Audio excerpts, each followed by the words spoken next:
Lagot ka, Bible alone kayo. Lahat ng sagot mo dapat may talata. Kami hindi kami Bible alone eh. Pero karamihan ng mga sagot natin, Bro Jando, nasa Bible ha, pero ayaw na niya paniwalaan. Ayaw niya paniwalaan. Ito yung palatandaan na kami, biblical talaga kami. Dahil sa katotohanan ng ipinapangaral ng Santa Iglesia Katolika na hindi maitanggi ng mga protestante sa lungatang aral at pahayag ng mga pastor.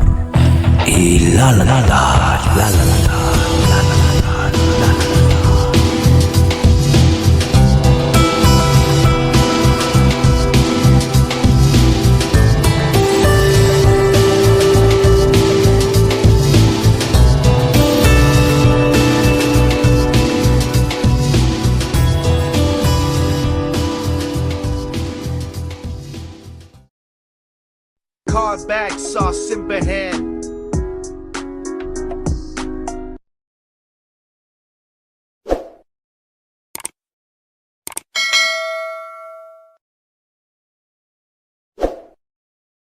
Huling tanong na lang ha, dahil masyado na mataas yung binigay ko extension para yun sa'yo. Special ka ngayong gabi. Sige, nag-extend tayo para sa'yo. Sige, go.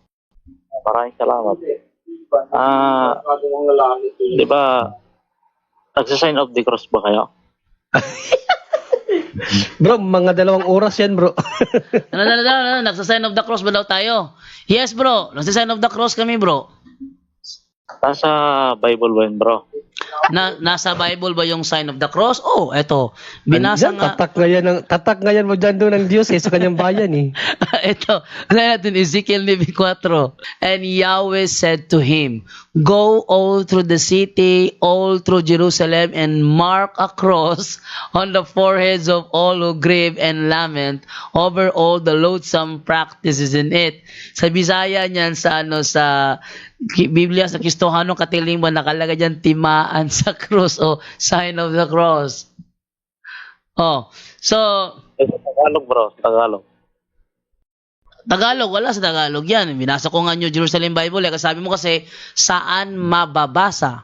Eh di binasa ko kung saan mababasa. Wag mo kong hanapan doon sa hindi siya mababasa. Di ang tanong mo kasi, saan mababasa? Parang ganito ba? Bro Dando, Oh, napansin ko yung tanong niya, ipapabasa niya sa Tagalog ang sign of the cross. English naman yung sign of the cross, bro.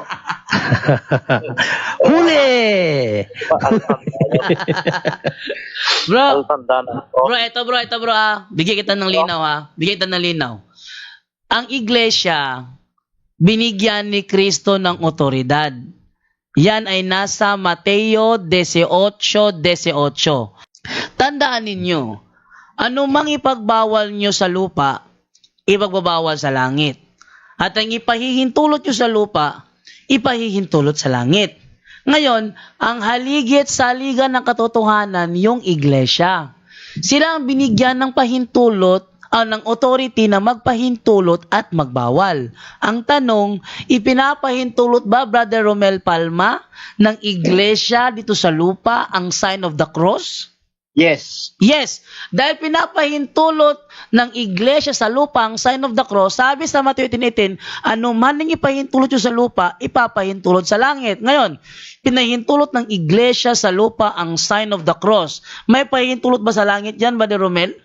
Yes. Meron yan. At saka bro Jando, may tanong ako sa kanya. Una bro, basahin mo nga muna bro ang 7:2 ng Apokalipsis Tagalog kasi ayaw niya ng English. Tagalog.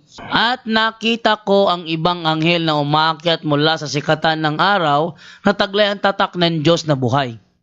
Yan. May pantatak ang anghel na buhay at kung babalik kami yan sa uno, mga tao ang tinatakan. Basahin mo bro Jando ang 3:18 ng Filipos. Sapagkat marami ang nagsisilakad na siyang madalas na aking sinabi sa inyo at ngayon sinasabi ko sa inyo na may pagiyak na sila ang mga kaaway ng krus ni Kristo. Sino ngayon bro ang kaaway ng krus ni Kristo? Yung tinatakan o yung walang tatak? Yung walang tatak, pero hindi naman sinabi ron na Yung walang tatak. May tatak nga tapos yung walang tatak. Ano ba yan? Malinaw dun sa City 1:2 ng Revelation, may pantatak. para sa mga bayan ng Diyos. At San Pablo sa 3:18 ng Pilipos, ang sabi ni San Pablo, marami ang nagsisalakad sa mga tao na kaaway sa krus ni Kristo. Kayo, hindi naman kayo nagtatatak ng krus eh. Kami, sign of the cross, kayo tatak ng krus ni Kristo yan. Ayun, Brother J. Corpus, pinahintulot ng iglesia sa lupa ang sign of the cross, may pahintulot sa langit yan, tanggapin mo man o hindi. Correct. Altanda nga, bro. Di ba wala naman sa Biblia? Kalino na Bro, yun. napakalinaw yung mga talatang pinagbabasa namin. Sabi sa talata sa Biblia, anuman ang ipahintulot nyo sa lupa, ipapahintulot ko sa langit. Anuman ang ipahintulot nyo sa lupa, ipahintulot ko sa langit. Yung term anuman, general term yun. At isa sa ipinahintulot sa lupa, yung sign of the cross. Kaya maliwanag yon, may pahintulot sa langit yon, yung sign of the cross. Bakit kami nasa sign of the cross? Kasi para sa amin, yung preaching about the cross of Christ is the power of God. Tanggap mo ba yon, J. Corpus? Hindi. Tanggap mo ba, bro, na ang preaching about sa cross of Hindi na Christ hindi na niya tanggap bro dyan do. Pakita mo yung unang Korinto. teka, paano na, bro, tanggap mo ba, bro, na ang preaching about sa cross of Christ is power of God? Tanggap mo yun o hindi? Hindi mo tanggap. Ito, King James Version mismo. Unang Korinto 1:18. For the preaching of the cross is to them that perish is foolishness, but unto us which are saved, it is the power of God. Tagalog, ang dating Biblia, sapagkat ang salita ng krus ay kamangmangan sa kanila na nangapapahamak, ngunit ito'y kapangyarihan ng Diyos sa atin na nangaliligtas. Tanong, tanggap mo ba? Salita dyan bro dyan do. Oh, tanggap Bro, dyan, mo. do. Sabi dyan, salita yan. Salita, hindi yan sign. Salita Oh, salita ng cross. Oh. Ayun, tanggap mo ba ito, bro, na ito ay ang cross is kapangyarihan ng Diyos? Tanggap mo na ba ito ngayon?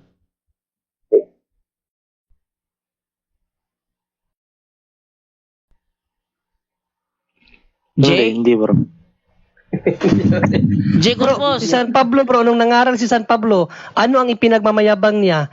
Yung walang cross o yung cross ni Kristo? Kasi kahit kailan yung mga apostol, di naman nag-sign of the cross. Kaya nga, ito nga yung tanong ko sa iyo bro.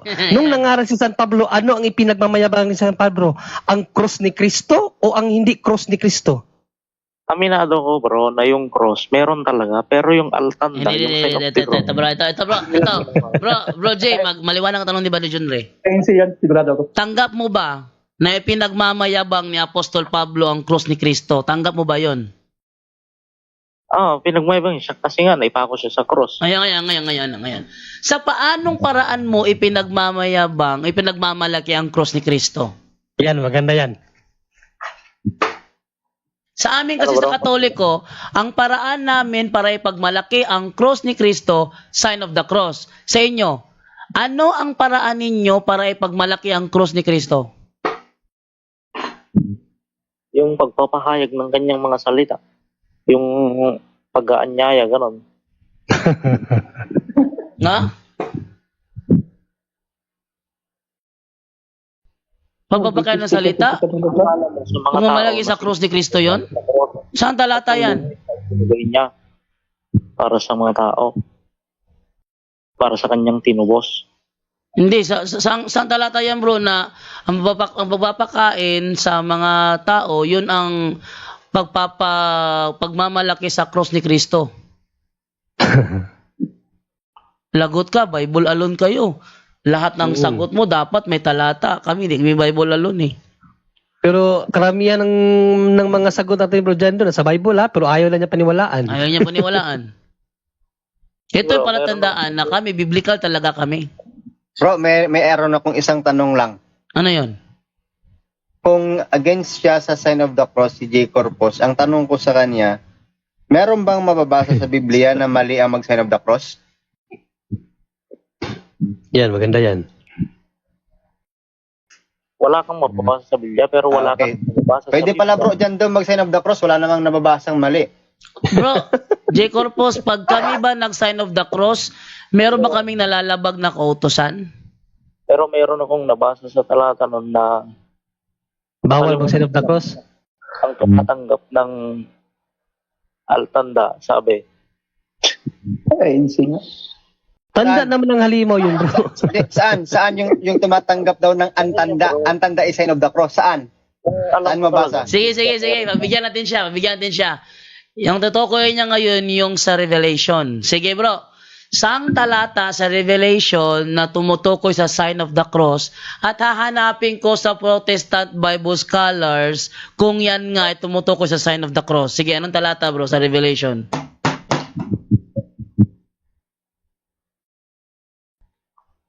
Si 18 yan, bro, dyan, sigurado ako. Tatak yan sa halimaw, hindi naman halimaw ang... Yun na nga. Sa kanila kasi, yung tatak sa noot sa kanang kamay, sign of the cross sa kanila yon. Para ma-confirm natin nga tama nga kanilang unawa sa Biblia, ating i-consult sa mga Protestant Bible scholar kung sign of the cross ba talaga ibig sabihin nun. Sige, Brother J. Corpus, saang talata yun? I-consult ko sa mga Bible scholar kung sign of the cross ba talaga yun. Saang talata yun, bro?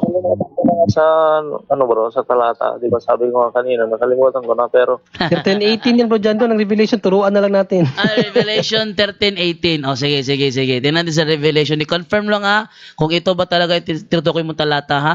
13:18, the book of Revelation, na sabi ganito.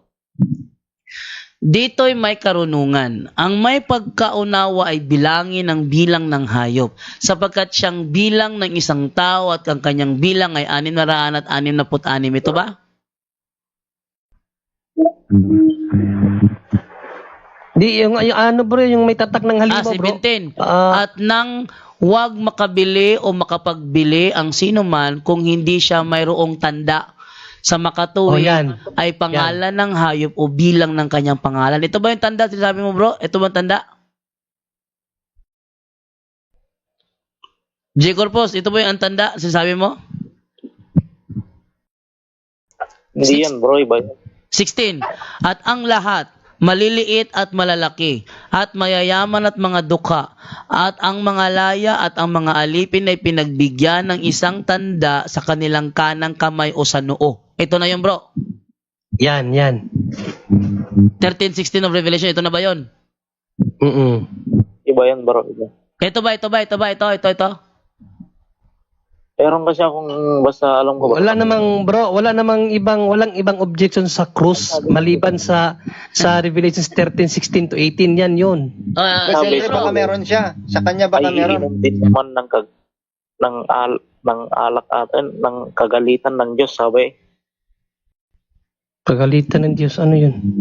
Alak ng kagalitan ng Diyos, sabi niya.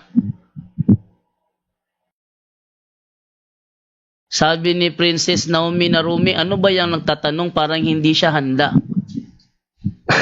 Palagi naman yung ganyan, sister. Lahat ng nakakapasok sa punto por punto, pagdating sa tanungan, palaging hindi handa.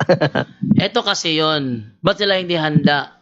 Kasi, ang kanilang pastor, pag nangaral sa kanila, feeling nila, ang gagaling na nila.